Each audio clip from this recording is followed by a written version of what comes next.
Mackenzie Barrows. I'm a first semester nursing student. Today is November 17th, 2016 at 9 o'clock in the morning. I am going to be demonstrating how to insert and remove an NG tube.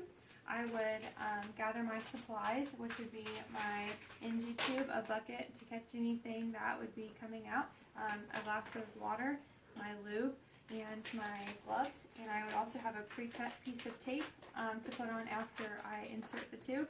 I would go into my patient's room and identify myself and check 2 patient identifiers. I would check my physician's order. I would provide privacy. I would also have my patient sit up in high Fowler's position and let them know what we're going to be doing. I would perform hand hygiene and place my gloves.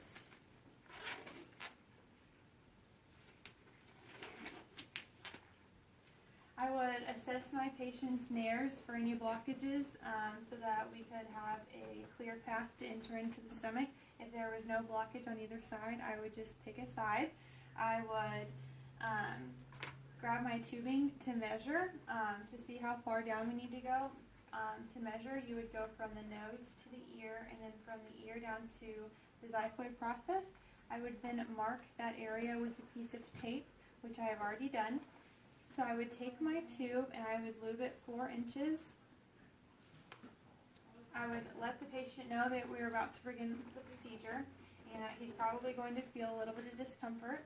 So I would have him hyperextend his neck all the way back.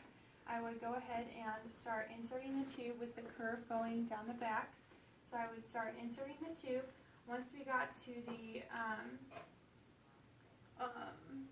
once he started coughing and having discomfort, I would go ahead and have him turn his neck down, and I would provide him with water so he could start swallowing. I would turn the tube 180 degrees to put the curve towards the back, and I would continue to keep inserting 2 inches with every swallow of water.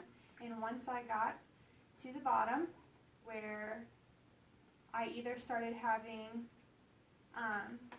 take back in the tube, or I felt the resistance, I would then stop and I would place my tape on the patient's nose to secure the tube.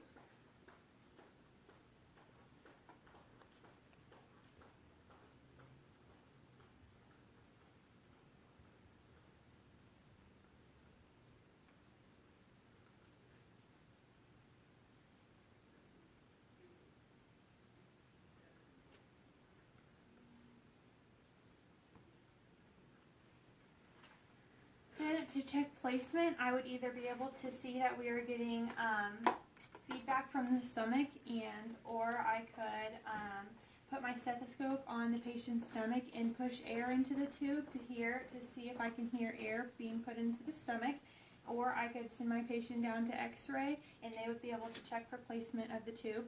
If the tube was incorrectly, then I would go ahead and see how much we got back from decompressing the stomach, and I would document that information, and then I would lower my patient down and give them their call light and leave the room and document how they tolerated it.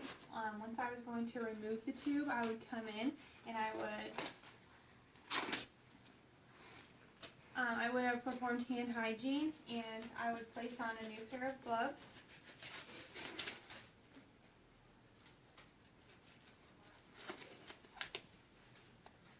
I would have my bucket ready, and then I would let the patient know that we're going to be removing it out, that hopefully it'll be a quick process, but that he will probably be feeling some discomfort. So I would remove all of the tape, and then in a quick motion I would pull out the tube, and I would document how the patient dealt with the procedure, and I would lower the patient back down and provide them with their call light and let them know to let me know if they need anything, and then I would be done.